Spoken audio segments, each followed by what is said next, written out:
الله أكبر الله أكبر الله أكبر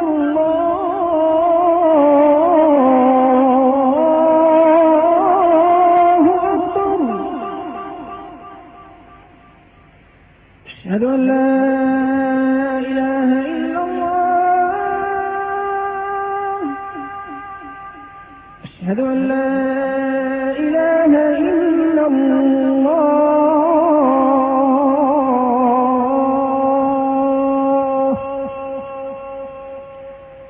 أشهد أن محمدا رسول الله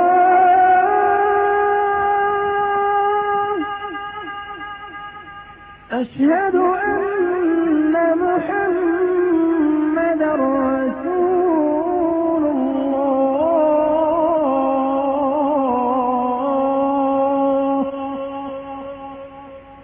حي على الصلاة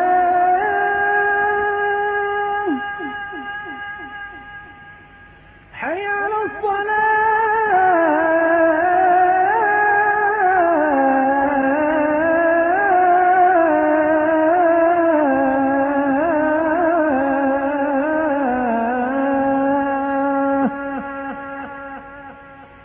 حي على الفلاح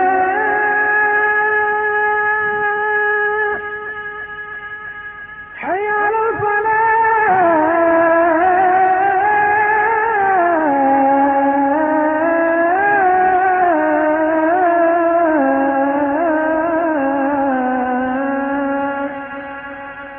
الله أكبر الله أكبر لا إله إلا الله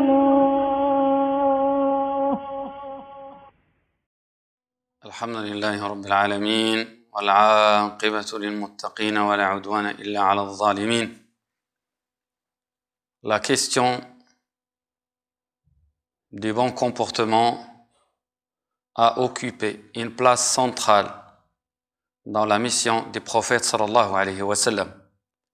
Ceci apparaît clairement dans cette parole prophétique, dans ce hadith dans lequel le prophète sallallahu alayhi wa sallam nous dit « Innama bu'ithtu li'utammima makarim al-akhlaq » Je n'ai été envoyé que pour parfaire le bon comportement, que pour parachever le noble caractère.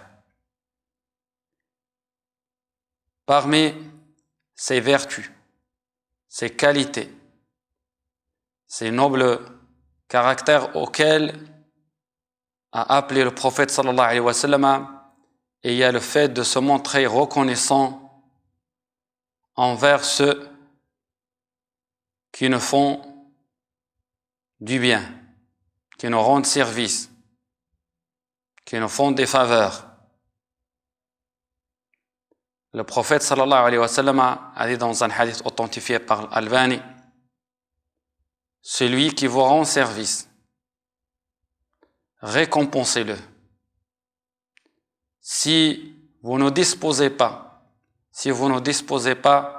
de quoi le faire, faites des invocations en sa faveur jusqu'à ce que vous estimiez l'avoir récompensé. Celui qui vous procure un bienfait, qui vous fait une faveur, récompensez-le pour son bienfait, pour sa bienfaisance, pour son service rendu.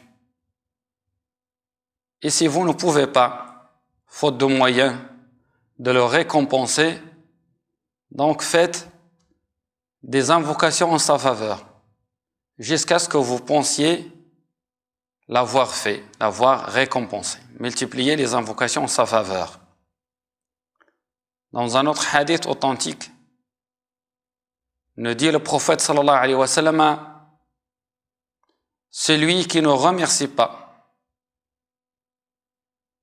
pour la petite chose, ne remercie pas pour la grande chose. Donc la reconnaissance, c'est avant tout un état d'esprit.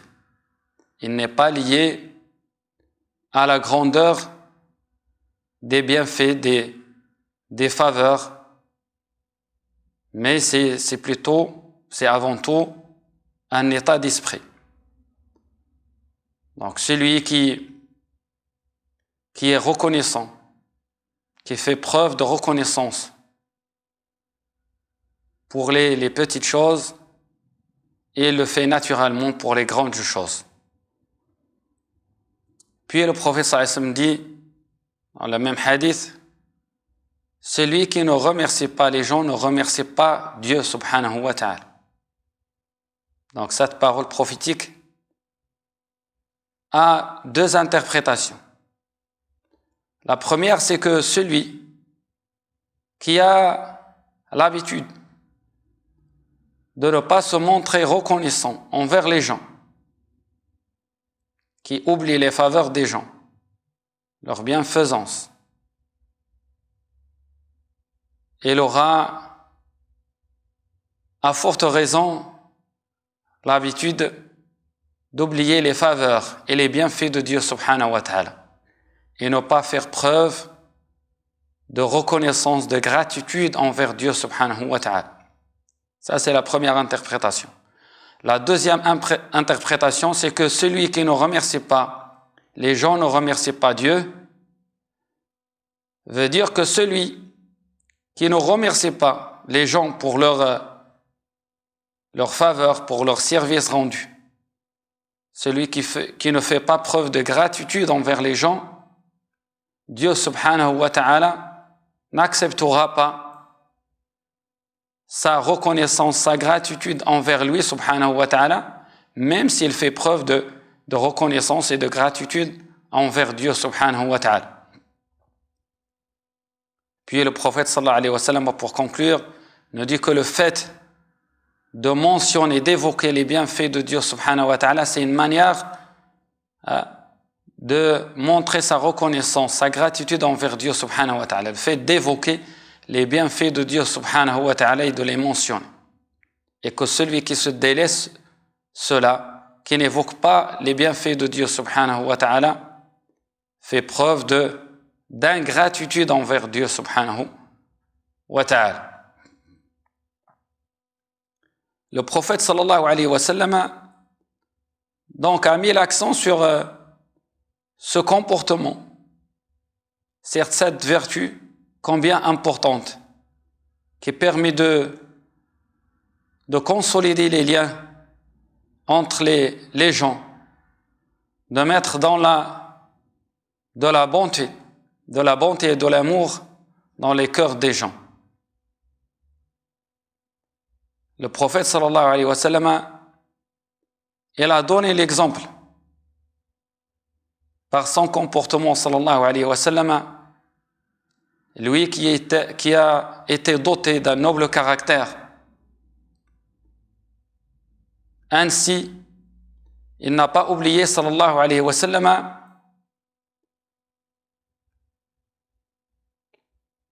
les faveurs de son épouse Khadija radiyallahu anha. Il n'a cessé sallallahu alayhi wa sallam de parler d'elle, de l'évoquer, de faire des éloges à son égard au point de rendre Aïcha radiyallahu anha jalouse. Dans un hadith authentique, Aïcha radiyallahu anha nous dit que le prophète sallallahu alayhi wa sallam a évoqué souvent Khadija radiyallahu anha. Il faisait tout le temps des éloges à son égard.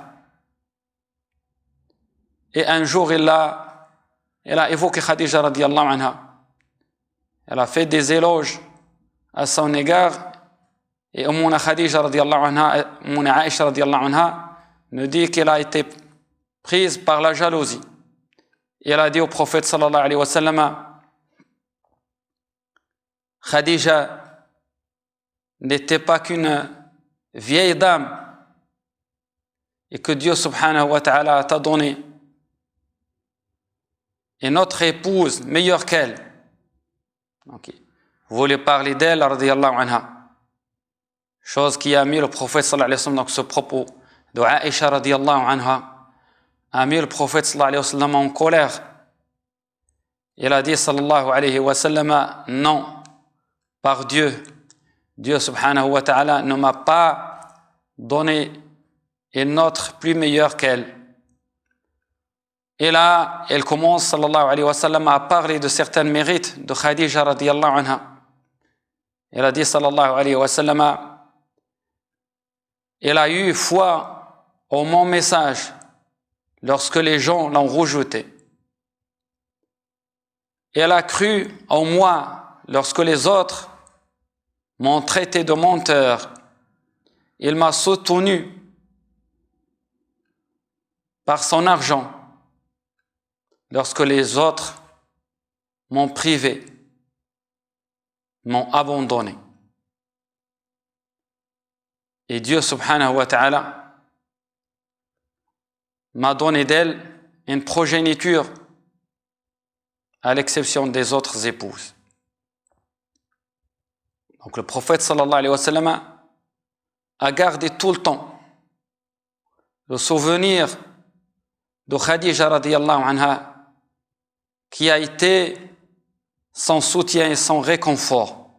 Donc il n'a pas oublié, le prophète sallallahu alayhi wa sallam, il n'a pas oublié donc les faveurs de Khadija radiyallahu anha wa ardaha. Ceci montre la grandeur des caractères du prophète sallallahu alayhi wa sallam et montre aussi également la grandeur de cette dame Khadija radiyallahu anha wa ardaha. Aïcha radiyallahu anha dit que le prophète sallallahu alayhi wa sallam lui est arrivé d'égorger une bête, une brebis, de la découper et d'envoyer donc une partie aux amis de Khadija radiyallahu anha wa ardaha. Tout ceci pour préserver donc le mémoire de Khadija, ses faveurs radiyallahu anha wa ardaha. Il a également, sallallahu alayhi wa sallam, il n'a pas oublié également donc les faveurs de Abu Bakr radiyallahu anhu. Il a dit, sallallahu alayhi wa sallam, toute personne qui nous a prêté main forte, nous avons pu la récompenser, à l'exception de Abu Bakr. Seul Dieu subhanahu wa ta'ala saura le récompenser pour sa bienfaisance, pour ses faveurs, le jour du jugement dernier. Le prophète sallallahu alayhi wa sallam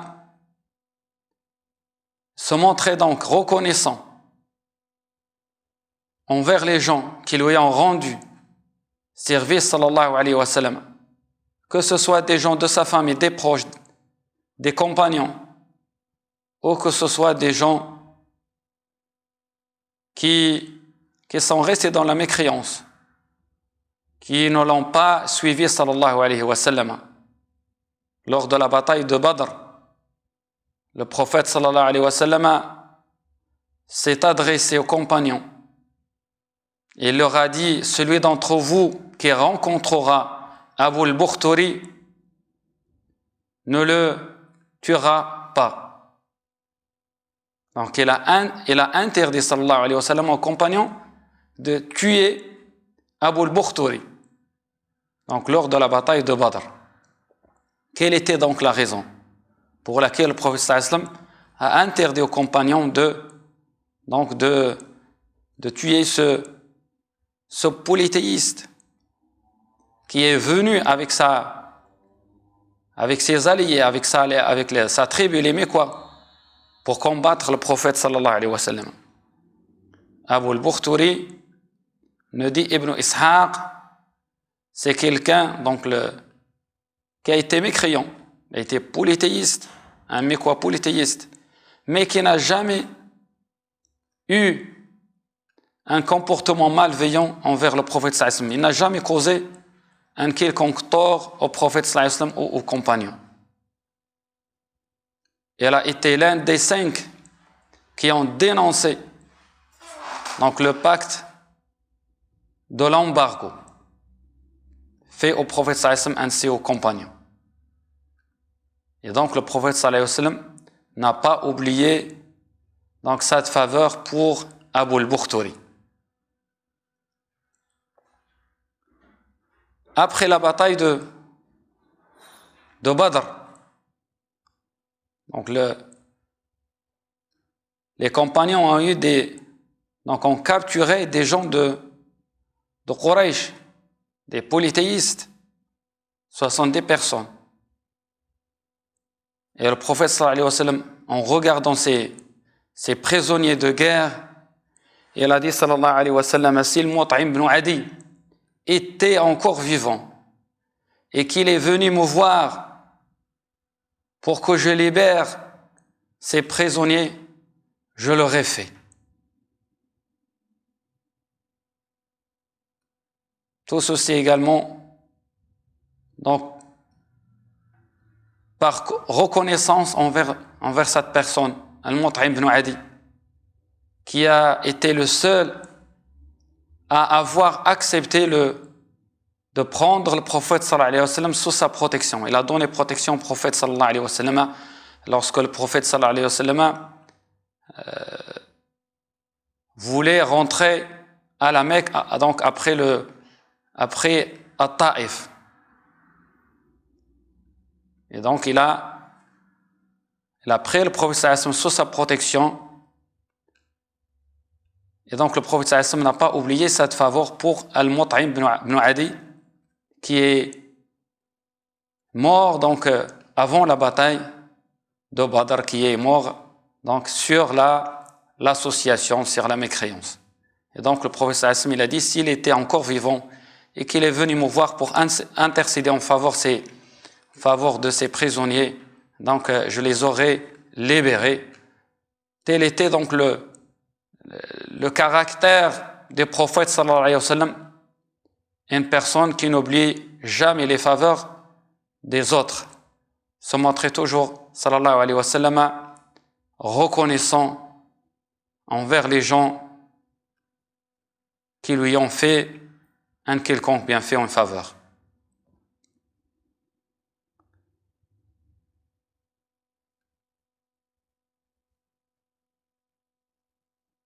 Donc cette qualité est une qualité des gens pieux, des gens nobles. Ainsi Abu Hanifa radiyallahu anhu,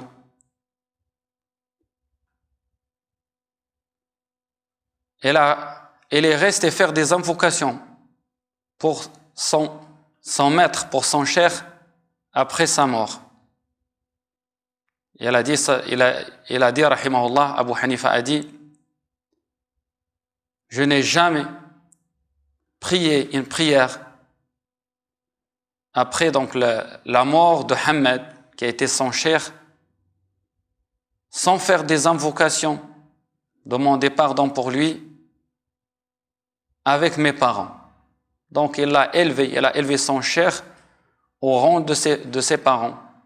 Et dans chaque prière, donc il a invoqué le pardon de Dieu subhanahu wa ta'ala pour son maître, qui lui a enseigné le savoir, et pour ses parents.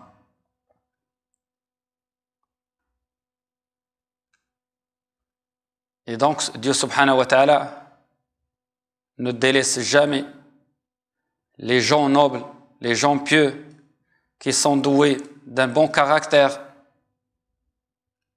Donc Abu Yusuf, l'élève de Abu Hanifa, son disciple, ne dit que il faisait des invocations pour Abu Hanifa après sa mort, faisait des invocations pour Abu Hanifa avant de les faire pour ses parents, faisait des invocations pour Abu Hanifa,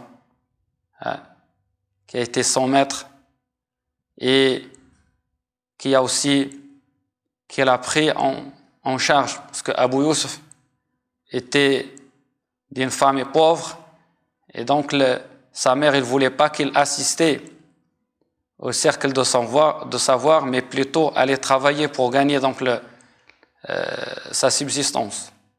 Et Abu Hanifa, donc, comme il a vu qu'il s'intéressait à la science, donc il l'a pris dans sa charge. Abu Yusuf, radiyallahu anhu, donc il faisait des invocations pour Abu Hanifa, pour son maître, avant de les faire pour ses parents. De même, l'imam Ahmed, ce grand savant, nous disait qu'il n'y a pas une nuit qui passe depuis 30 ans sans que je fasse des invocations pour l'imam Shafi'i, qui a été donc son maître. Nas'alullah subhanahu wa ta'ala an yaj'alana min alladhina yastami'una al-qawla fayattabi'una ahsanah. Nas'alullah subhanahu wa ta'ala an yarzuqana وأن يهدينا إلى أحسن الخلال والأخلاق. نسأل الله سبحانه وتعالى أن يجعلنا هداة مهديين غير ضالين ولا مضلين غير فاتنين ولا مفتونين. نسأل الله سبحانه وتعالى أن يجعل القرآن العظيم ربيع قلوبنا ونور أبصارنا وجلاء همومنا وذهاب أحزاننا. نسأل الله سبحانه وتعالى أن يتداركنا برحمته وبعفوه وبمغفرته وأن يرفع عنا هذا البلاء وهذا الوباء، إنه سبحانه وتعالى ولي ذلك والقادر عليه. اللهم صل على سيدنا محمد في الأولين، وصل على سيدنا محمد في الآخرين، وصل على سيدنا محمد في الملأ الأعلى إلى يوم الدين. سبحان ربك رب العزة عما يصفون وسلام على المرسلين والحمد لله رب العالمين.